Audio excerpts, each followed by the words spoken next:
Everyone, welcome to the lecture series on advanced structural analysis. In this lecture, we will discuss the analysis of non-sway frame using stiffness matrix method. So as I mentioned, the, the degrees of freedom are different for sway and non-sway. So let us see a case of a non-sway frame and try to understand how to analyze it using stiffness method of analysis. So this is a frame. This is because of a lateral load. Although lateral load is there, this frame cannot sway because there is a horizontal support, and this side also there is a hinge.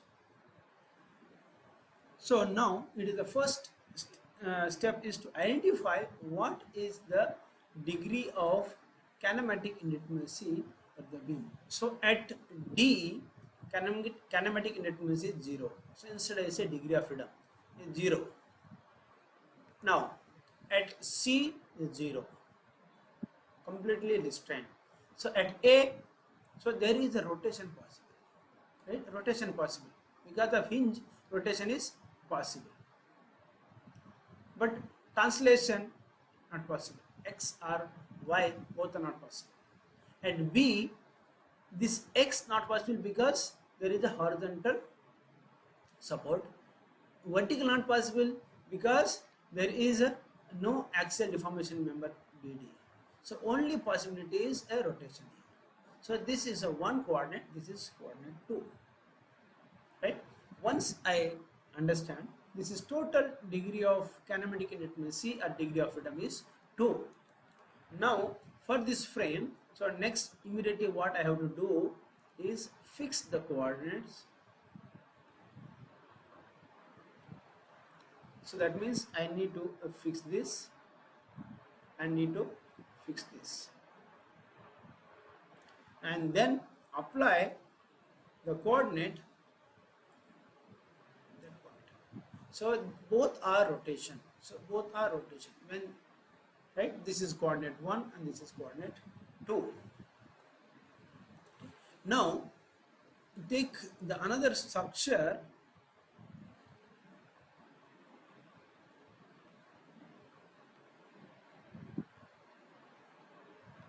This is already fixed and is already fixed, and here we are fixing here, and this also fixing. Now due to the external load, so what are the external loads available here? So I have external load of here 120 kilonewton. That's all, nowhere else is there. So because of this, what will be the friction moments? That will be my movement at the coordinate direction.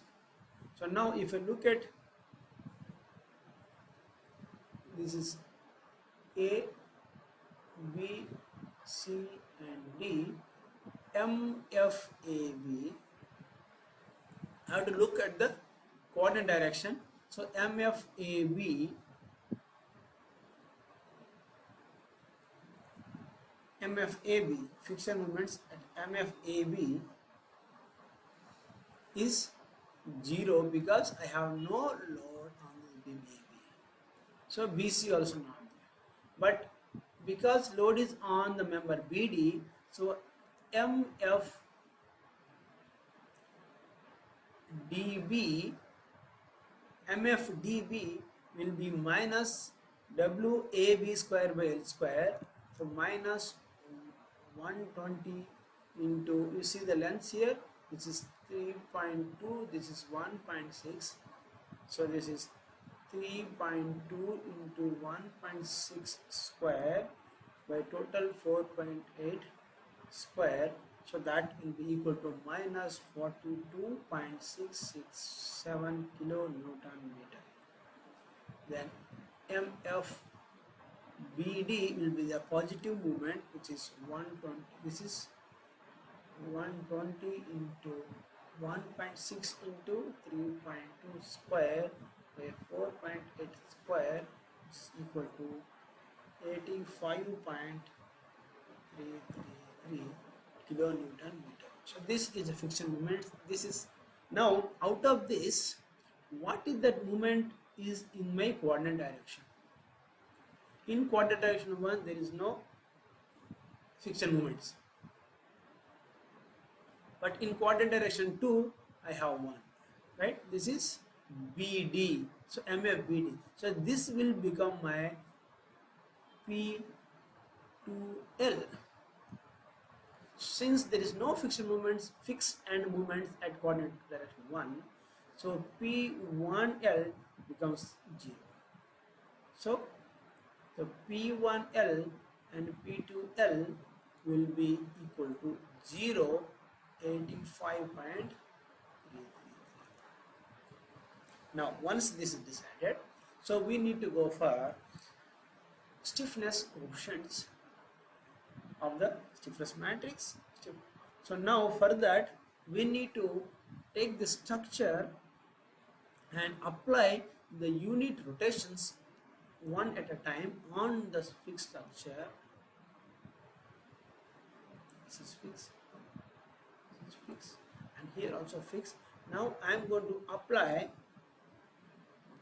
if this is vertical, and I am going to apply a rotation of this support rotated at angle of theta, which is equal to 1. If I apply a unit rotation there, so what happens? So this goes like this, and this is fixed, right? So at the same point that this will become my K, this become K11, this will become K11, and the moment produced at this will be the K21.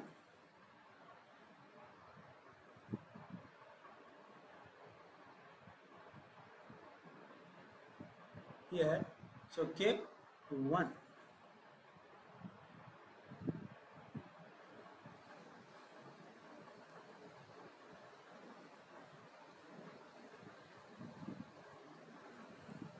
So now, so what is this K11? The for unit rotation, movement produced at the same point, which is 4EI. What is moment of inertia here? I by L. What is the span of this beam? Span of the beam here is 4 meter, which is EI. What is K21? Due to unit rotation at point A, the movement produced at B is half of this movement goes there, which is 2EI by 4, which is 0.5 EI. Now let us go to the next.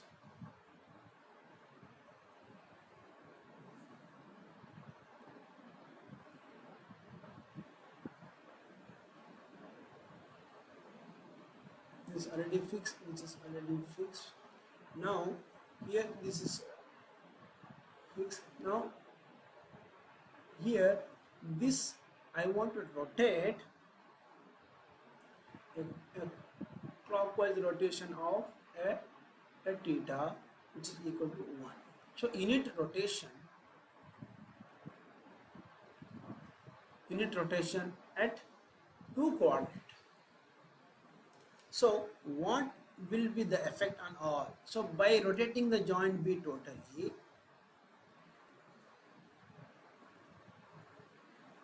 so what happens? While rotating this structure, look at the deformation. So what happens? This will go like this and foreign fix here, and this will go like this and here, and this will rotate like this. So this is how the joint will rotate. So I am applying a unit rotation at the joint.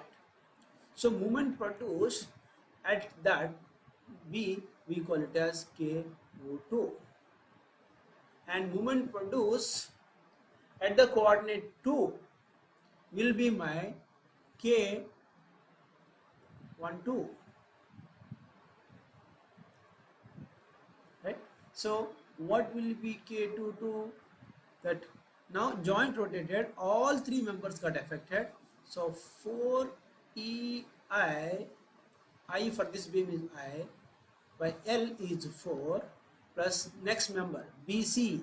For BC again 4E, what is I for that?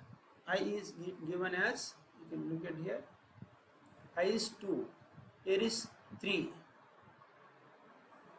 So 2I, so what is the length of the member? 8 plus 4. Now for the BD 4E, I is 3I by the length is 4.8. So this total is 4.5 EI.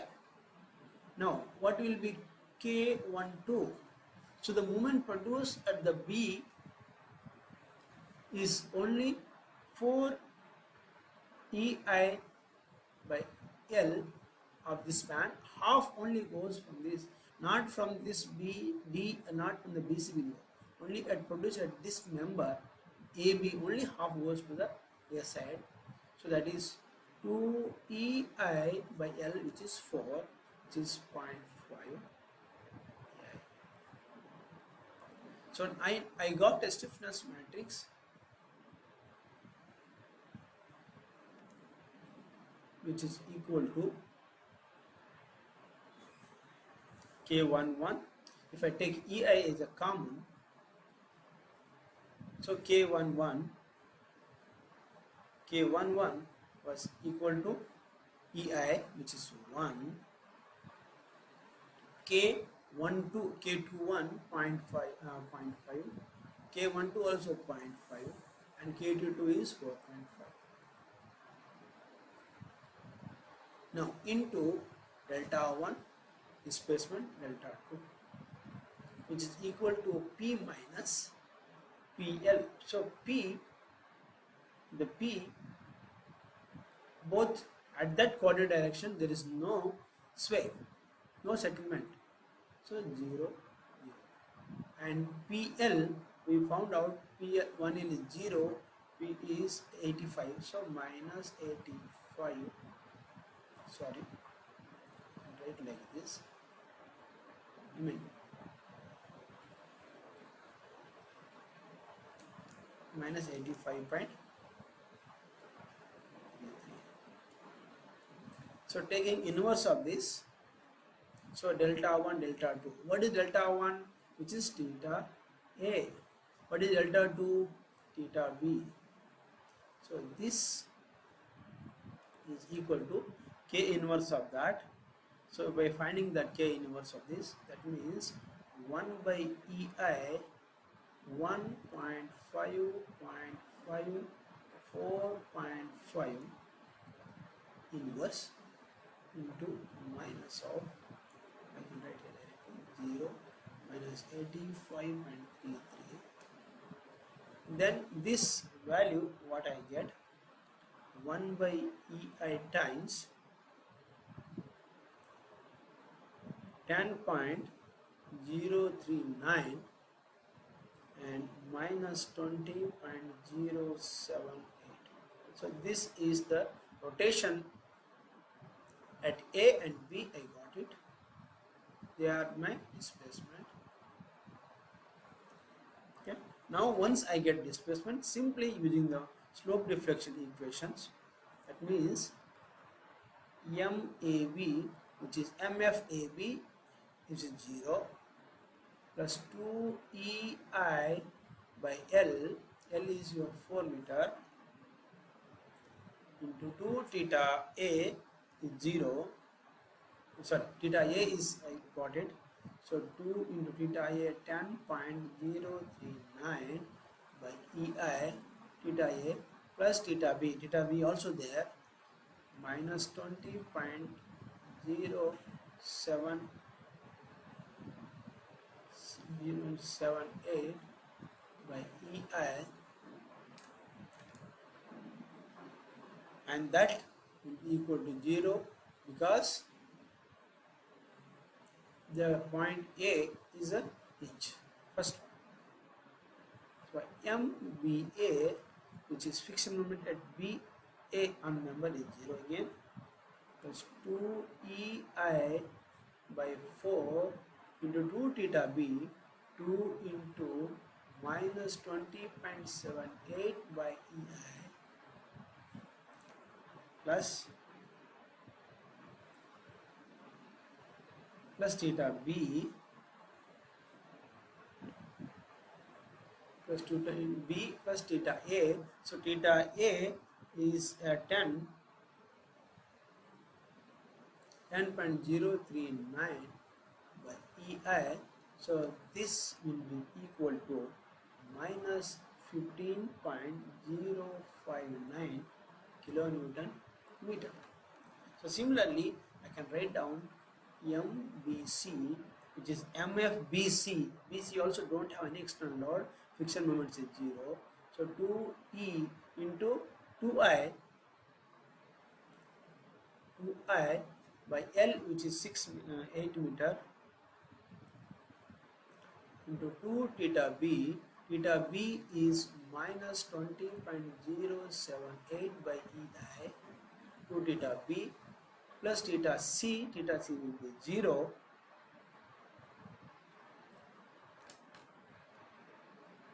so which is equal to minus 20.078 kilonewton meter. And MCB equal to friction moments at CB, since no load, 0 friction moments, 2EI by 8 into 2 theta C, 0, plus theta B is 10.039 by EI,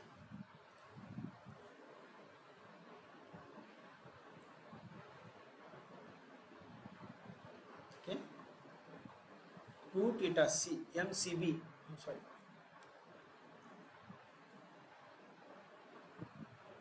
MBC 2 theta B,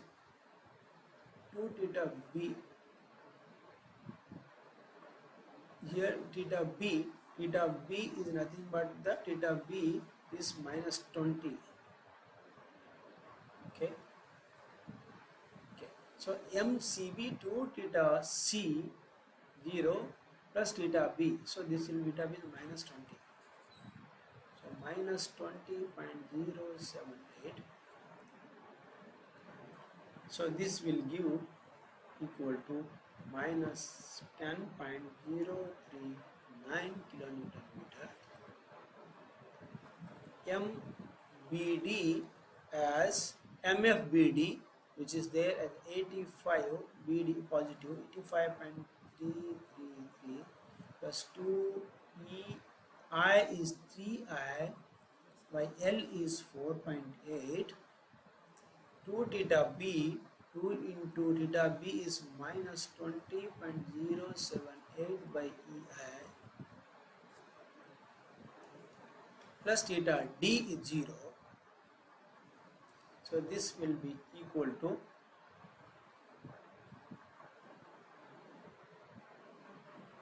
35.138 kilonewton meter. Similarly, MDB as minus MFDB, which is minus 42.667 plus 2E into I is 3I by length is 4.8, 2 theta D 0, theta B is minus 20.078 by EI, so EI gets cancelled out, so which is equal to minus 67.76 kilonewton meter. This is how I can find out the moment for the non-sway case. Thank you.